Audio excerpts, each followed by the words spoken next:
Don Bosco வழிகாட்டி. அனைவருக்கும் வணக்கம். டான் போஸ்கோ வழிகாட்டி மாணவர்களுக்கும் இளையோருக்குமான வழிகாட்டி. ஸோ கடந்த பதிவில் பார்த்தீங்க அப்படின்னு சொன்னால் நிறைய உதவித்தொகைகள் நம்முடைய அரசு மற்றும் தனியார் துறையை சேர்ந்த உதவித்தொகைகள் நம்ம கல்விக்காக என்னென்ன கொடுக்குறாங்க அப்படிங்கிறத பற்றி பார்த்தோம். இந்த முறையும் இன்னொரு கல்வி உதவித்தொகையை பற்றி தான் பார்க்க போகிறோம். அது என்ன அப்படின்னு பார்த்தீங்க அப்படின்னு சொன்னால் ஸ்டேட் பேங்க் ஆஃப் இந்தியா அவங்களோட foundation Asha scholarship programme 2024. Asha scholarship programme 2024. So இவங்க வந்து அவங்க ஸ்காலர்ஷிப் அப் டு 7.5 lakhs அந்த பர்டிகுலர் இயருக்கு வந்து அவங்க கொடுக்குறாங்க. ஸோ அந்த எஸ்பிஐ ஸ்காலர்ஷிப் பற்றி தான் நம்ம பார்க்க போகிறோம். இதில் யாரெல்லாம் பயனாளிகள் அப்படின்னு சொல்லிட்டு பார்க்கும்போது, ஸோ வகுப்பு 6லிருந்து 12 வரை, 6ஆம் வகுப்பு முதல் 12ஆம் வகுப்பு வரை படிக்கின்ற மாணவ மாணவிகள் இதில் வந்து பயன்பெறலாம். அதே போல under graduate, post graduate students, so எந்த வருடம் நீங்கள் படித்தாலும் சரி, முதலாம் ஆண்டு, இறுதி ஆண்டு, post graduation, first year, second year, எந்த படிப்பு படித்தாலும் சரி அவர்களும் விண்ணப்பிக்கலாம். ஆனால் அவர்கள் டாப் 100 NIRF இன்ஸ்டிடியூஷன்ல படிச்சிருக்கணும். டாப் 100 NIRF இன்ஸ்டிடியூஷன்ல, யூனிவர்சிட்டிஸ்ல, காலேஜஸ்ல நீங்க படித்துக் கொண்டிருப்பவர்களாக இருக்க வேண்டும். அதே போல IIT, Indian institute of technology மற்றும் இந்தியன் இன்ஸ்டிடியூட் ஆஃப் மேனேஜ்மெண்ட்ல படிக்கக்கூடிய மாணவ மாணவிகள் இதுல பயன்பெறலாம். சோ இந்த ஸ்காலர்ஷிப் பத்தி இன்னும் தெளிவா என்னென்ன விஷயங்கள் கேட்டிருக்காங்க, அதுக்கு நம்ம என்னென்ன விஷயங்கள் கொடுக்கணும் அப்படிங்கறத பத்தி நம்ம தனித்தனியா பார்க்கலாம். சோ இதுல முதல் விஷயம் பாத்தீங்கன்னு சொன்னா, இந்த SBIF Asha scholarship programme for school students, 6ஆம் வகுப்பு முதல் 12ஆம் வகுப்பு வரை சொன்னேன் இல்லையா. சோ அதுல பாத்தீங்கன்னு சொன்னா உங்களுக்கு 15,000 ரூபாய், உங்களுக்கு இந்த ஸ்காலர்ஷிப்ல ரூபாய் 15,000 உங்களுக்கு கொடுக்கப்படுகிறது. இதுல என்னென்ன விஷயங்கள் இருக்கு அப்படின்னு பாத்தீங்கன்னா, இந்திய மாணவ மாணவிகள் இதுல வந்து பங்கு பெறலாம். அதே போல கரண்ட்ல இந்த வருடம் நீங்க அட்மிட் ஆகி 6ஆம் வகுப்பு முதல் 12ஆம் வகுப்பு வரை நீங்கள் படித்துக் கொண்டிருக்க வேண்டும். அதே போல 75% மதிப்பெண்கள், கடந்த ஆண்டு நீங்க படித்த வகுப்புல 75% மதிப்பெண்களை நீங்கள் பெற்றிருக்க வேண்டும். உங்களுடைய குடும்ப ஆண்டு வருமானம் 3 லட்சம் வரை இருக்கலாம். அதற்கு குறைவாகவோ அல்லது 3 லட்சம் வரை உங்களுக்கு வந்து இருக்கலாம். அதே போல 50% அந்த அப்ளிகன்ஸ் வந்து பாத்தீங்கன்னு சொன்னா உங்களுக்கு வந்து பெண் பிள்ளைகளுக்கு வந்து முன்னுரிமை கொடுக்கறாங்க. 50% வந்து பெண் பிள்ளைகளுக்கு முன்னுரிமை வந்து கொடுக்கறாங்க. அதிலும் இன்னும் சிறப்பா பாத்தீங்கன்னு சொன்னா scheduled caste and scheduled tribes, SC ST மாணவ மாணவிகளுக்கு இந்த ஸ்காலர்ஷிப்ல வந்து முன்னுரிமை வழங்கப்படுகிறது. அதனால இந்த கேட்டகரிக்குள்ள நீங்க வந்தீங்க அப்படின்னு சொன்னா நீங்க தாராளமா இந்த ஸ்காலர்ஷிப்புக்கு வந்து விண்ணப்பிக்கலாம். முன்னாடியே சொன்ன மாதிரி உங்களுக்கு 15,000 ரூபாய் உங்களுக்கு ஸ்காலர்ஷிப் கல்வி உதவி தொகையாக உங்களுக்கு வழங்கப்படும். அதே போல என்னென்ன டாக்குமெண்ட்ஸ் நீங்க ப்ரொவைட் பண்ணணும் இந்த ஒரு கல்வி உதவி தொகையை ஸ்டேட் பேங்க் ஆஃப் இந்தியா ஃபவுண்டேஷன்ல இருந்து பெறுவதற்கு என்னென்ன கல்வி சார்ந்த விஷயங்கள் நீங்க கொடுக்க வேண்டும் பாத்தீங்கன்னு சொன்னா, உங்களுடைய மதிப்பெண் சான்றிதழ்கள், குறிப்பா நீங்க 11ஆம் வகுப்பு படிக்கிறீங்க அப்படின்னு சொன்னா முன்னாடி படிச்ச அந்த 10ஆம் வகுப்பு சான்றிதழ். அதே போல நீங்க கல்லூரி படிக்கிறீங்கன்னு சொன்னா, இப்பதான் ஃபர்ஸ்ட் இயர் ஜாயின் பண்ணிருக்கீங்கன்னு சொன்னா 12ஆம் வகுப்புக்குரிய அந்த மார்க் ஷீட்டை வந்து நீங்க கொடுக்கணும். அதே போல கிராஜுவேஷன், போஸ்ட் கிராஜுவேஷனுக்கும் நீங்க முன்னாடி படித்த அந்த வகுப்பினுடைய சான்றிதழ் நகலை வந்து நீங்கள் கொடுக்க வேண்டும். அதே போல Aadhaar card compulsory, Aadhaar card வந்து கம்பல்சரி நீங்க கொடுக்கணும். கரண்ட் இயர் ஃபீ ரெசிப்ட், நீங்க ஆல்ரெடி ஜாயின் பண்ணிருப்பீங்க, ஃபீஸ் வந்து பே பண்ணிருப்பீங்க, அந்த ஃபீ ரெசிப்ட் வந்து நீங்க சப்மிட் பண்ணணும். அதே போல கரண்ட் இயர் அட்மிஷன் லெட்டர், நீங்க அட்மிஷன் ஆனதுக்கான ஒரு ப்ரூஃப் நீங்க சப்மிட் பண்ணணும். இல்ல இன்ஸ்டிடியூஷனுடைய ஐடென்டி கார்டு, போனஃபைட் சர்டிபிகேட், இது எதுவுமே இல்ல, அட்மிஷன் லெட்டர் இல்ல, இன்ஸ்டிடியூஷன் ஐடென்டி கார்டு இல்ல அப்படின்னு சொன்னா நீங்க அந்த படிக்கின்ற நிறுவனத்தினுடைய போனஃபைட் சர்டிபிகேட்டை நீங்க வாங்கி கொடுக்கணும். அதே போல bank account details of the applicant, இப்ப யார் வந்து விண்ணப்பம் செய்யறாங்களோ அந்த மாணவனோ மாணவியோ அவர்களுடைய அந்த பேங்க் டீடைல்ஸ் வந்து நீங்க சப்மிட் பண்ணணும். சப்போஸ் அந்த மாணவனுக்கும் மாணவிக்கும் இல்லைன்னு சொன்னா உங்களுடைய பேரண்டோட அவங்க சப்மிட் பண்ணலாம். அதே போல ப்ரூஃப் ஆஃப் இன்கம், உங்களுடைய இன்கம் சர்டிபிகேட்டையும் அது சார்ந்த ஒரு சில அந்த சர்டிபிகேட்டையும் நீங்க வந்து கொடுக்கணும். போட்டோகிராஃப் ஆஃப் த அப்ளிகன்ட், ஒரு சில இப்ப எஸ்சி எஸ்டி அந்த கேட்டகரி சொன்னேன் இல்லையா, சப்போஸ் எஸ்சி எஸ்டி கேட்டகரி சேர்ந்த மாணவ மாணவியரா நீங்க இருந்தீங்கன்னு சொன்னா உங்களுடைய காஸ்ட் சர்டிபிகேட்டை நீங்க கொடுக்கணும். சரிங்களா? இது வகுப்பு 6 முதல் மற்ற IIM IIT postgraduate undergraduate படிக்கிற மாணவர்களுக்கு ரொம்பவே தேவையான ஒரு சில விஷயங்கள். அதே போல பாத்தீங்கன்னா குறிப்பா அண்டர் கிராஜுவேட் ஸ்டூடெண்ட்ஸ், ஸோ இவங்களுக்கு பாத்தீங்கன்னு சொன்னா 50,000 ரூபாய் வரையில் உங்களுக்கு அந்த கல்வி உதவித்தொகையானது வழங்கப்படுகிறது. நீங்கள் என்னென்ன விஷயங்கள் எல்லாம் நீங்க கொடுத்திருக்கணும் அப்படின்னு பாத்தீங்கன்னு சொன்னா, நீங்களும் இந்திய நாட்டை சேர்ந்தவர்களாக இருக்க வேண்டும்.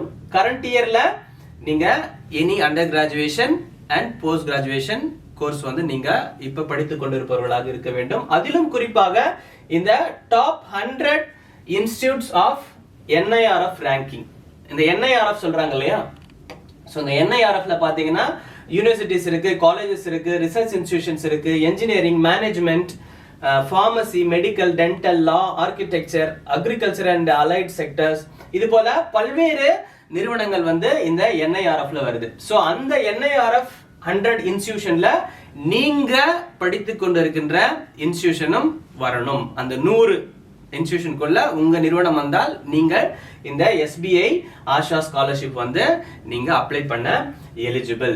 சரிங்களா? சோ அதிலும் குறிப்பாக நீங்க 75% மதிப்பெண்களை கடந்த ஆண்டு படித்த வகுப்புல எடுத்திருக்க வேண்டும். உங்களுக்கு பாத்தீங்கன்னு சொன்னா ஃபேமிலி இன்கம் 6 லட்சம் ரூபாய் வரைக்கும் இருக்கு. சரிங்களா? உங்க குடும்ப வருமானம் 6 லட்சம் ரூபாய் வரை இருந்தால் நீங்கள் அதற்கு குறைவாக இருந்தாலும் நீங்க இந்த ஸ்காலர்ஷிப்க்கு அப்ளை பண்ணலாம். சோ இதிலும் குறிப்பாக 50% இடஒதுக்கீடு ஃபீமேல் கேண்டிடேட்ஸ் இருக்கு. சோ SC STக்கு அந்த ஸ்பெஷல் இதுவும் இருக்கு. ஓகேங்களா? சோ அதற்கு பிறகு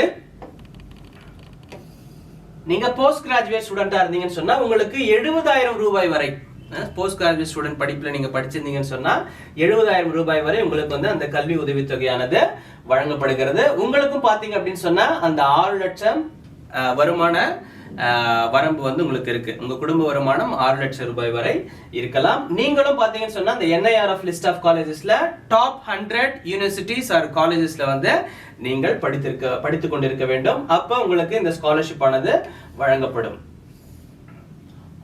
அதே போல பாத்தீங்க அப்படின்னு சொன்னா IIT ஸ்டூடெண்ட்ஸ்க்கு பாத்தீங்கன்னு சொன்னா கிட்டத்தட்ட 2 லட்சம் ரூபாய் வரை அவர்களுக்கு கல்வி உதவித்தொகையானது வழங்கப்படுகிறது. நீங்க எந்த வருடம்னாலும் படிக்கலாம். IITல படித்துக் கொண்டிருக்க வேண்டும். IIT நிறுவனத்துல நீங்கள் படித்துக் கொண்டிருந்தால் கண்டிப்பாக உங்களுக்கு இந்த கல்வி உதவித்தொகையானது உங்களுக்கு வழங்கப்படும் 2 லட்சம் ரூபாய் வரை. ஓகேங்களா? சோ நீங்க உங்களுக்கும் இந்த 6 லட்சம் ரூபாய் வருமான வரி உச்ச வரம்பு இருக்கிறது. அதே போல 75% மதிப்பெண்களை நீங்கள் கடந்த ஆண்டு படித்த வகுப்புல எடுத்திருக்க வேண்டும். இதிலும் அந்த ஃபீமேல் கேண்டிடேட்ஸ்க்கு 50% உங்களுக்கு ஸ்லாட் இருக்கு. அதே போல SC ST மாணவர்களுக்கும் அந்த உதவித்தொகையானது வழங்கப்படுகிறது. மேலும் IIM student, Indian institute of management, அந்த நிறுவனங்களை படிச்சீங்கன்னு சொன்னா உங்களுக்கு கிட்டத்தட்ட 7,50,000 ரூபாய் வரைக்கும் உங்களுக்கு அந்த உதவித்தொகையானது வழங்கப்படுகிறது. சோ நீங்க என்னென்ன படிச்சிருக்கணும் அப்படின்னு பாத்தீங்கன்னு சொன்னா MBA அல்லது post graduation diploma management. So இந்த 2 படிப்புகளை இந்த இந்தியன் இன்ஸ்டிடியூட் ஆஃப் மேனேஜ்மெண்ட்ல நீங்க படித்துக் கொண்டிருந்தீர்கள் என்றால் உங்களுக்கு இந்த உதவித்தொகையானது உங்களுக்கு வழங்கப்படும். சரிங்களா? இது அப்ளை இதுல என்னென்ன விஷயங்கள் உங்களுக்கு பார்க்கணும்னு சொல்லும் போது குறிப்பா நான் முன்னாடியே சொன்ன இந்த டாக்குமெண்ட்ஸ் நீங்க சப்மிட் பண்ணணும். மறுபடியும் ஒரு முறை சொல்றேன், உங்களுடைய mark sheet, government issued identity proof, maximum நீங்க ஆதார் கார்டு கொடுக்கணும். அதே போல current year fee receipt, proof of current year admission letter இல்லைன்னா institution identity card, bona fide certificate நீங்க கொடுக்கலாம். Bank account details of the parent or அப்ளிகண்டோட இருந்தா அப்ளிகண்டோட கொடுக்கிறது ரொம்பவே நல்லது. அப்படி இல்லாத பட்சத்துல உங்களோட பேரண்டோட கொடுக்கலாம். அதே போல உங்களுடைய இன்கம் சர்டிபிகேட் கொடுக்கிறது நல்லது. உங்களுடைய போட்டோகிராஃப் ஆஃப் த அப்ளிகண்ட், யார் அப்ளை பண்றாங்களோ அவங்களுடைய photograph, caste certificate, support SC ST கேட்டகரியில வரீங்கன்னு சொன்னா நீங்க உங்களுடைய கேஸ்ட் சர்டிபிகேட்டை நீங்க கொடுக்கணும். சோ இதுல எப்படி அப்ளை பண்றதுன்னு பாத்தீங்கன்னு சொன்னா உங்களுக்கு முன்னாடியே சொல்லியிருப்பேன். இந்த பட்டி ஃபார் ஸ்டடில அப்ளை நவ் அப்படிங்கிற ஒரு விஷயத்துக்கு போயிட்டு நீங்க இந்த SBI ஆஷா ஸ்காலர்ஷிப் ப்ரோக்ராம் 2024 அதில் உங்களை என்ரோல் பண்ணி உங்களுடைய basic detail, education detail, family details இது போல விஷயங்களை நீங்க கொடுத்துட்டு அதுக்கப்புறம் அப்ளை நவ் கொடுத்தீங்கன்னு சொன்னா அந்த ஸ்காலர்ஷிப் வந்து நீங்க அப்ளை பண்ணிடுவீங்க. இதன் பிறகு ஒரு சில கேள்விகள் உங்களுக்கு இருக்கலாம். ஸோ இதுல வந்து பாத்தீங்கன்னு சொன்னா இதுல எப்படி இந்த ஸ்காலர்ஷிப் ப்ரோக்ராமுக்கு செலெக்ஷன் ப்ராசஸ் அப்படின்னு சொல்லிட்டு, ஸோ இதுல பாத்தீங்கன்னு சொன்னா initial short listing of applicant based on academic performance and financial background. நீங்க நல்லா படித்து கொண்டிருக்கின்ற ஒரு மாணவ மாணவியாக இருந்தாலும் அதே போல உங்களுடைய குடும்ப சூழ்நிலை காரணமாக இருந்தாலும் உங்களுக்கு இந்த உதவித்தொகையானது வழங்கப்படும். அதில் செலக்ட் பண்ணாலுமே உங்களுக்கு டெலிபோனிக் இன்டர்வியூஸ் இருக்கும். யாரெல்லாம் ஷார்ட் லிஸ்ட் ஆகுறாங்களோ அந்த மாணவர்களுக்கு ஒரு டெலிபோனிக் இன்டர்வியூ இருக்கும். அதே போல உங்களுடைய டாக்குமெண்ட் வெரிஃபிகேஷனும் பண்ணுவாங்க. நீங்க சப்மிட் பண்றீங்க இல்லையா, அப்ளை நவ் பண்ணும்போது உங்களுடைய டாக்குமெண்ட்ஸை, ஸோ அதை வச்சும் ஒரு டாக்குமெண்ட் வெரிஃபிகேஷன் இருக்கும். அதே போல இந்த ஸ்காலர்ஷிப் வந்து நீங்க சப்போஸ் செலக்ட் ஆயிட்டீங்கன்னு சொன்னா directly transferred into the bank account of the applicant. சரிங்களா? ஸோ உங்களுக்கு வந்து டைரக்டாவே அந்த அக்கௌண்ட்டுக்கு வந்து உங்களுக்கு வந்து சென்ட் ஆயிடும். அதே போல will I get the scholarship for subsequent years of studies? அதாவது இப்போ நான் முதல் வருஷம் படிக்கிறேன், எனக்கு அடுத்த 3 வருஷமும் வருமா இல்லை 2 வருஷம் வருமா அப்படின்னு கேட்டால் கிடையாது. இந்த கரண்ட் இயருக்கு மட்டுமே அந்த ஸ்காலர்ஷிப் வந்து உங்களுக்கு எலிஜிபிள். சரிங்களா? ஸோ கண்டிப்பா இந்த ஒரு SBI state bank of India foundation Asha scholarship உங்களுக்கு ரொம்ப பெரிய ஒரு வாய்ப்பு வழங்குகிறது. தயவு செய்து அதை பயன்படுத்திக் கொள்ளுங்கள். இதற்கான இறுதி நாள் என்ன அப்படின்னு பாத்தீங்கன்னு சொன்னா அக்டோபர் மாதம் 1ஆம் தேதி 2024 1/10/2024 இதற்கான இறுதி நாள். ஸோ கண்டிப்பா அந்த டிஃப்ரெண்ட் கேட்டகரிஸ்ல இருக்கீங்களா, பள்ளி படிக்கின்ற மாணவர்கள், அதே போல கல்லூரி அண்டர் கிராஜுவேஷன், போஸ்ட் கிராஜுவேஷன் படிக்கின்ற மாணவ மாணவிகள், IIT மற்றும் IIMல படித்துக் கொண்டிருக்கின்ற மாணவ மாணவிகள், உங்களுக்கான இந்த படிப்பிற்காக இந்த கல்வி உதவித்தொகைக்கு நீங்க State bank of India foundation Asha scholarship programme 2024க்கு உங்களை பதிவு செய்து கொள்ளலாம். கண்டிப்பா உங்களுக்கான வாய்ப்பு காத்திருக்கிறது. இதை வைத்து உங்களுடைய அறிவுத்திறனையும் கல்வியையும் வளர்த்துக் கொள்ளுங்கள். அனைவருக்கும் நன்றி.